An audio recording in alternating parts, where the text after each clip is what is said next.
Obrigada mais uma vez por você estar comigo nesta reflexão desta noite, ou para você pode ser tarde, a hora que você acessar, que o Espírito Santo nos dê uma compreensão ainda mais profunda da palavra. É aquilo que nós costumamos falar, que Ele nos dê a palavra revelada, que é aquela palavra que eu não tenho poder de ministrar o seu coração, de aplicar na sua vida, mas que o Espírito Santo leve essa aplicação personalizada até você, te ajudando, te dando esperança, te dando tudo aquilo que você precisa nesse momento, esclarecimento, poder de decisão, perdão, tudo, que as minhas palavras são limitadas para te dizer.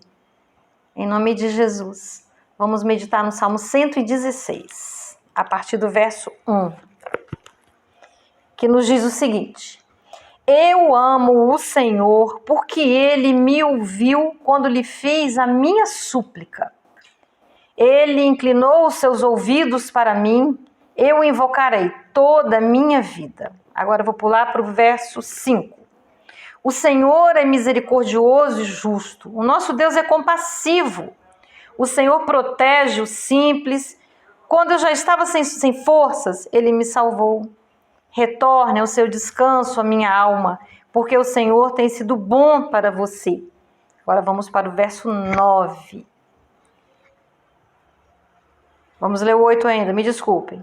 Pois tu me livraste da morte, livraste meus olhos das lágrimas e os meus pés de tropeçar, para que eu pudesse andar diante do Senhor na terra dos viventes.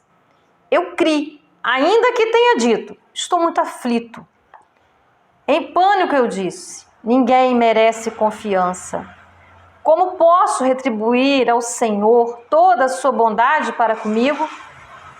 Erguerei o cálice da salvação e invocarei o nome do Senhor. Cumprirei para com o Senhor os meus votos na presença de todo o seu povo. Amém? Não lerei ele todo, ele vai até o versículo 19, mas você pode ler. Então o salmista ele começa a dizer do amor dele, representado pela gratidão. Eu amo o Senhor porque Ele me ouviu quando lhe fiz a minha súplica. E o versículo, quando ele diz, o 12, como posso retribuir ao Senhor toda a sua bondade para comigo?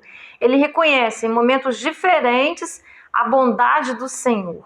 Muitas coisas nós podemos explorar aqui nesse salmo. Ele diz do Senhor inclinar, né, como fala Isaías 59, eu não sei exatamente, não me lembro exatamente o versículo, ele diz, os ouvidos do Senhor não estão surdos, nem as mãos dele não estão encolhidas para que não possa ouvir, nem para que não possa doar, mas são os nossos pecados, as nossas dificuldades, que fazem com que nós não ouçamos a voz de Deus. Meu microfone acabou de cair. Mas ele é possante, que é no chão, ele capta o som. Graças a Deus por isso. Então ele diz que o que nos afasta do Senhor? Geralmente quando nós estamos muito angustiados, nervosos, nós nos tornamos um tanto incapazes de ouvir a voz do Senhor. A nossa alma turva o nosso intelecto. A gente vê muito isso na pedagogia, na psicopedagogia, dizendo que a inteligência emocional é capaz de bloquear a inteligência intelectual. Ela tem esse poder de cegar. Se eu sou uma pessoa que eu não tenho autocontrole, se eu tenho uma discussão, se eu tenho um desapontamento, prestes a fazer alguma coisa, eu posso perder completamente a capacidade de fazer o que eu tenho para fazer. Se for uma prova, eu ficar completamente entorpecida nas próprias emoções. A adrenalina que é liberada, ela é capaz de entorpecer, né, de criar bloqueios neurais. Isso, na neurociência, a gente também entende isso. Mas não é difícil, mesmo a pessoa leiga, ela pode compreender. Qualquer um de nós, quando eu ainda dou aula, não, né, agora não como professora dentro de uma sala de aula, né, no ensino regular, mas eu sempre dizia que os meus alunos ficavam às vezes viajando. Eu trabalhei desde crianças pequenininhas até, né, o último ano do ensino médio, e eu sempre dizia, nossa, aí tem gente viajando aí agora, viajando na paixão, ou então teve alguma discussão em casa, tá aborrecido, eram adolescentes, eram pré-adolescentes, Não vamos aprender nada hoje, né? Porque eu já sabia. E às vezes eles riam, brincavam, quebravam o estado, né? Se chama na psicologia quebrar o estado, para trazê-los de volta à atenção, quebrar aquele estado de angústia, de qualquer outro sentimento que seria capaz de bloquear o que ele precisava aprender naquele momento. E o salmista ele vem dizendo que Deus ele é misericordioso e justo. A misericórdia prevalece sobre o juízo. Isso é tremendo. Às vezes, quando nós queremos ser muito exigentes com as pessoas, é preciso que nós lembremos dessa passagem, que está lá em Tiago até, que a misericórdia prevalece sobre o juízo. Porque o Senhor é assim. Vai chegar um tempo de acertar contas, um tempo de julgamento, mas nesse tempo que nós estamos vivendo, a misericórdia dele é muito grande. Nós nem entendemos, nós observamos pessoas fazendo coisas erradas, fazendo coisas, né? E ainda assim se dando bem, ainda assim se safando, né? Como dizem, mas a misericórdia tem prevalecido sobre o juízo. A misericórdia do Senhor é inexplicável. E ele pede a nós que nós também sejamos misericordiosos, porque na mesma medida que nós medimos o outro, nós também seremos medidos. E nós não estamos no coração do outro. Sabe, nós temos vivido um tempo de muito descontrole, de muito estresse, de pessoas muito feridas, que basta uma palavra, basta um olhar. Nós vemos aí através das mídias o trânsito, as pessoas atirarem, matarem umas às outras por muito pouco. Então nós vivemos nessa época, nessa era do estresse, da ansiedade, e o nosso país ele está aí batendo recordes sobre ansiedade, suicídio, infelizmente. E nós precisamos reverter esse quadro. Somos um povo com uma porcentagem muito alta de pessoas que se dizem crentes, né? Cristãs. Mas o cristão é para ele ter paz, é para ele ter alegria, ter o espírito de autocontrole. O que é que está acontecendo conosco? O que é que estamos nesse nível de descontrole, nesse nível de ansiedade? O que é que está realmente faltando em nós? Nós não estamos compreendendo a mensagem do Evangelho? Os líderes cristãos não estão conseguindo passar essa mensagem? Pode ser, a gente sabe que isso tem acontecido também. Mas nós podemos crer que a palavra ela não falha. A palavra ela é certeira, ela é perfeita. O Senhor deixou tudo para nós. E ainda se deu a nós, a fim de que nós vençamos os nossos limites naturais humanos. Ele colocou em nós, ele fez de nós a habitação do seu Espírito. Ele habita em nós. Isso é muito profundo, isso é muito sério. Essa é uma das grandes verdades que nós não podemos viver sem ela. Sem ela nós não sobreviveremos nesse mundo. O Espírito de Deus habita em mim, habita em você. Eu tenho que dar lugar a esse Espírito. Não é verdade? Bom, vamos continuar. No verso 6 ele diz, né? Que o Senhor protege os simples. Porque quando ele já estava sem forças, o Senhor o salvou. O que são os simples? Não são aquelas pessoas, vamos dizer... O que é a simplicidade? Às vezes uma pessoa chega na casa da gente e a gente vai lá, né? Emperequetar a mesa, colocar um monte de pires, um monte de talher, um monte de coisas. Não, vamos ser simples, tá? Vamos ter bom senso. Há momentos em que nós vamos, né, enfeitar mais o pavão, como dizem. E outros momentos vamos ser mais simples. Então, o Senhor ama. Aí está ligado também a humildade, a simplicidade de ser, o não orgulhoso. É nesse sentido que a palavra também está nos esclarecendo. E no versículo 7, retorne ao seu descanso, a minha alma, porque o Senhor tem sido bom para você. Gratidão. O Senhor tem sido bom para você? Para e pensa. Olha a sua volta. Uma das maneiras de nós, quando nós não estamos bem, quando às vezes deitamos de um jeito, acordamos de outro, podemos parar e refletir, Senhor, quanta coisa eu tenho. Olha para a sua mesa de café, o pão que você tem à mesa, as frutas que muitos de nós podemos ter à mesa, um leite. Eu sei que muitas famílias, podem ter pessoas que estão ouvindo isso aqui que não tem nem um pão, nem um pedaço de pão. Mas muita gente tem. Nós temos um teto, nós temos roupas, nós temos tantas coisas. Nós temos muito que agradecer ao Senhor. Muito, muito, muito, muito. E nós nos esquecemos. Às vezes nós pensamos só no que nós não temos. E naquilo que nós temos, que nos é tão precioso. E o mais precioso de tudo, nós temos o Espírito Santo de Deus.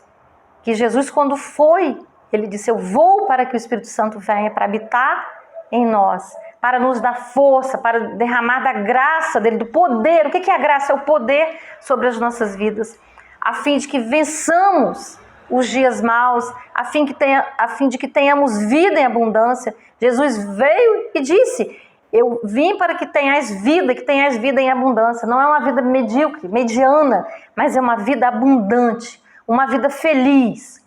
Não digo sem problemas, porque ele disse também, no mundo tereis aflição, mas tenha bom ânimo, porque eu venci o mundo. E o Espírito que estava sobre Jesus é o mesmo Espírito que ele deixou que viesse sobre nós. Então nós também somos capazes de vencer. Estou dizendo que seja fácil, que seja simples? Não. É muita luta.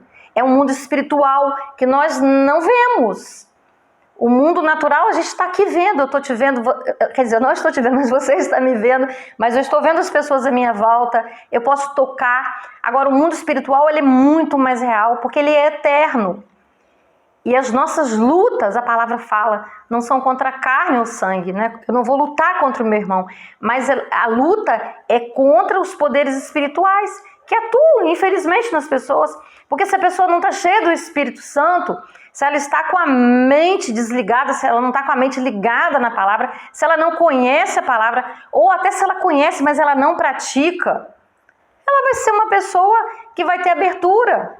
Nós sabemos, nós que trabalhamos com batalha espiritual, ela vai ter abertura para que o inimigo faça ela de marionete, de fantoche, que use a língua dela, sabe? A língua ela tem um grande poder de maltratar, de magoar as pessoas, de ferir. Ela vai ser aquela pessoa que vai pensar só nela, qual o prejuízo que ela vai ter, ou quanto que ela leva de vantagem sobre alguma coisa. E não é para isso que o Senhor nos chama. Ele nos chama para muito mais. O primeiro grande mandamento que resume todos os demais. Amar a Deus sobre todas as coisas. E amar ao próximo como a ti mesmo. Eu vou me amar e vou amar o meu próximo. E fica bem claro, eu preciso me amar, porque eu não posso dar ao outro aquilo que eu não tenho. E como é que eu me amo? Primeiro eu vou amar a Deus. Eu vou saber que eu pertenço a Ele. Qual é a minha identidade? Eu sou cidadão do céu, sou uma cidadã do céu. Eu sou filha amada de Deus. Você é um filho amado de Deus. Eu não sei o que você está pensando agora. Se você é alguma pessoa que está querendo desistir da vida, que está por demais angustiada. E a dor da depressão, da angústia, ela é muito forte. Que às vezes as pessoas querem tirar essa dor. E por isso elas fazem loucuras. Mas olha, clame ao Senhor. O Senhor ouve, o Senhor responde. Ele é mais real que o nosso respirar, ele é mais próximo do que o nosso próprio respirar. Então não desista. Ele tem um plano para a sua vida, um plano de amor, de vida abundante. Creia. Mas é necessário que a mente seja renovada. Se pensamentos negativos, se pensamentos de morte, de angústia, se não são problemas fisiológicos, se não são desequilíbrios hormonais, sabe? Aí você vai ter que avaliar, você vai ter que diagnosticar, pedir ajuda a líderes espirituais que te ajudem. Pessoas conhecedoras da Bíblia, com maturidade, pessoas que deem frutos. Pelos frutos conhecereis a árvore. É necessário ajuda. Nós não caminhamos nesse mundo sozinhos. Nem Jesus. Jesus, quando veio, deixou um grande legado. Ele convidou 12 homens que estivessem com ele.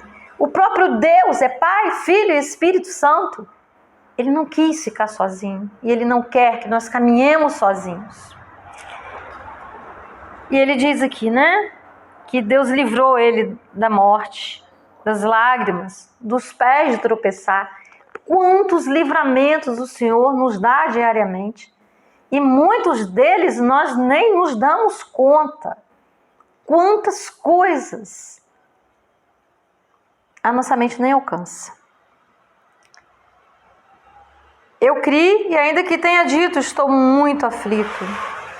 Às vezes nós estamos aflitos, mas cremos. As aflições vêm, mas a fé está ali. Ela pode estar embaçada, ela pode estar empoeirada, mas ela está ali. Ela só precisa ser renovada, restaurada. Porque a nossa fé às vezes é abalada.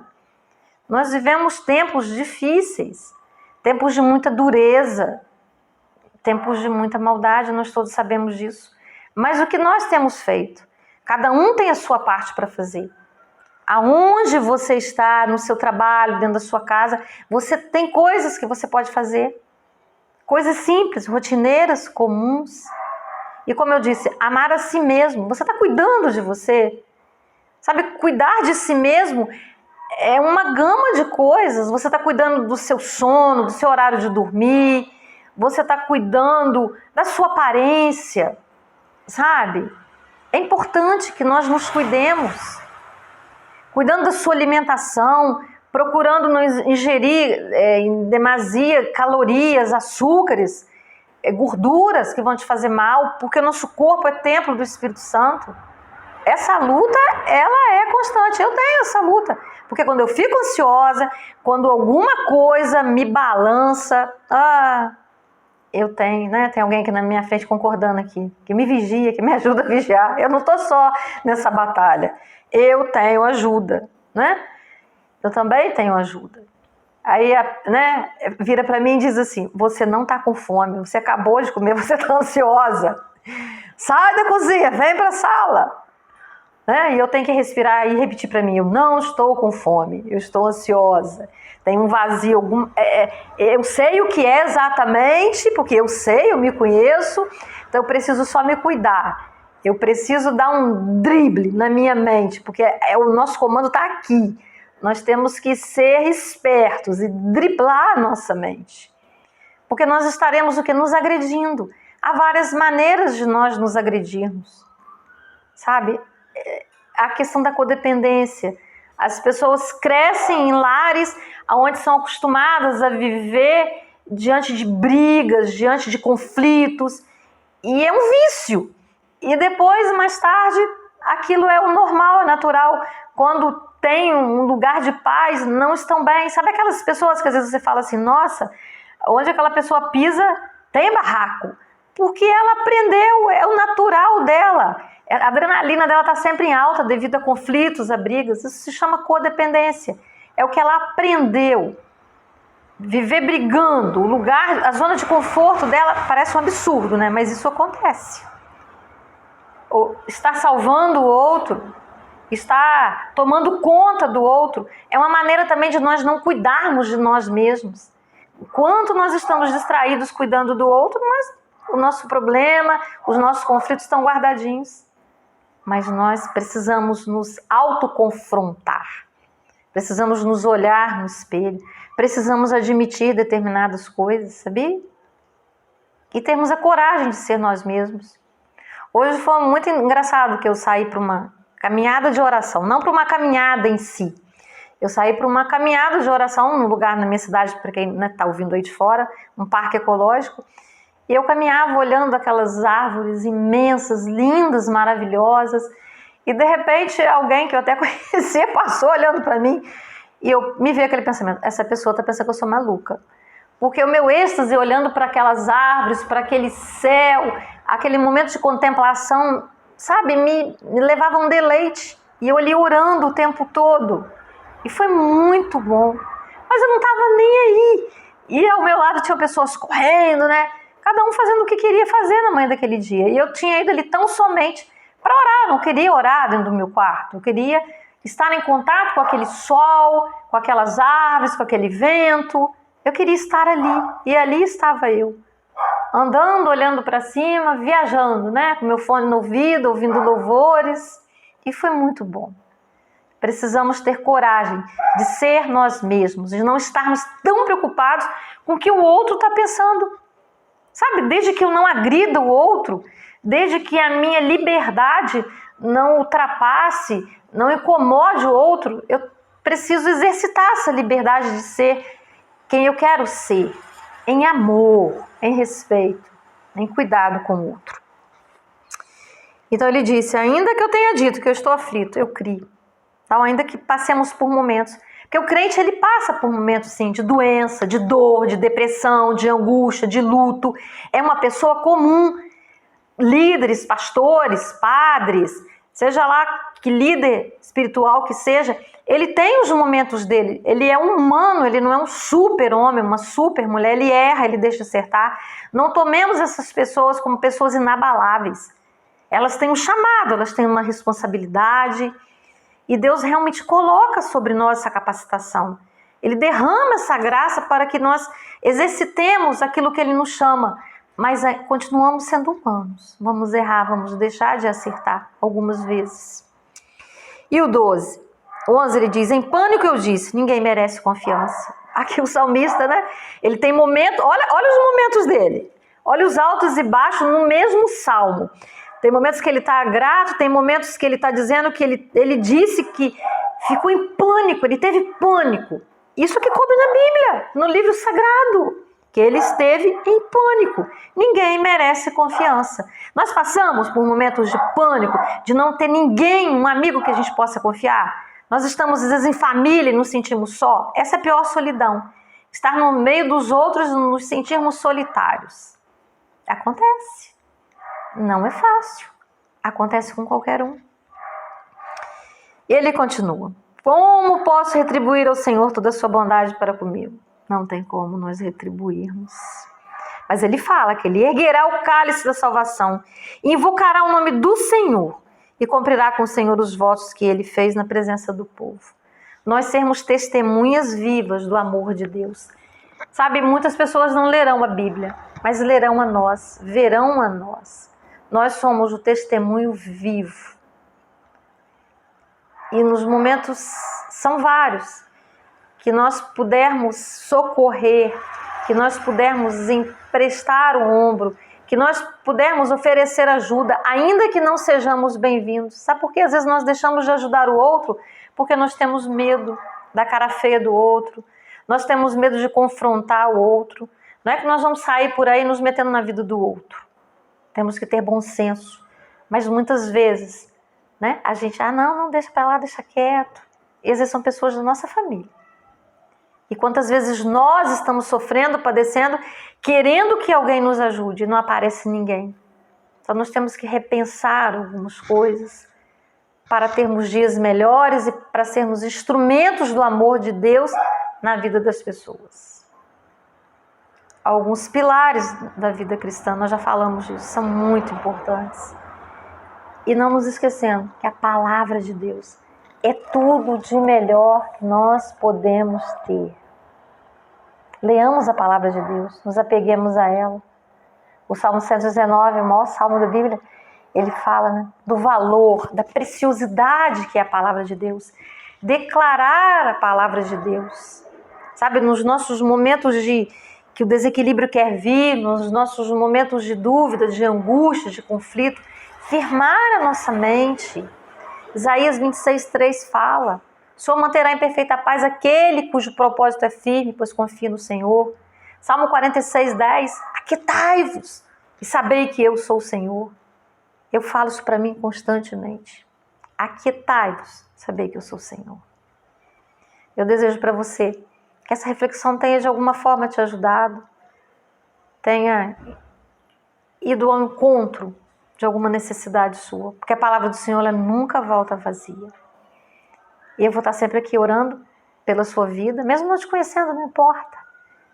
O Senhor fala que nós devemos orar todo o tempo, em todo lugar, e nós oramos. Que Deus te abençoe. Obrigado mais uma vez por você ter acessado, tá aí acessando o canal. Não deixe de curtir, a fim de que essa mensagem possa chegar mais longe. Nós temos projetos. E o YouTube é um canal de realização desses projetos, mas nós precisamos da sua ajuda. Que Deus te abençoe e que te dê uma vida em abundância. Abundância de tudo de melhor que o reino dos céus pode te proporcionar. E se você não aceitou Jesus ainda, aonde você está? Diga para Ele, Jesus, eu te aceito. Eu quero o Senhor como meu único, sublime Salvador. Muda minha vida, muda minha história. Transforma minha mente. Me dê essa renovação de mente. Me dê a iniciativa, a decisão a determinação de pegar a tua palavra, de procurar uma igreja mais próxima da sua casa, para ouvir a palavra, para ser acompanhado. Amém? Um grande abraço.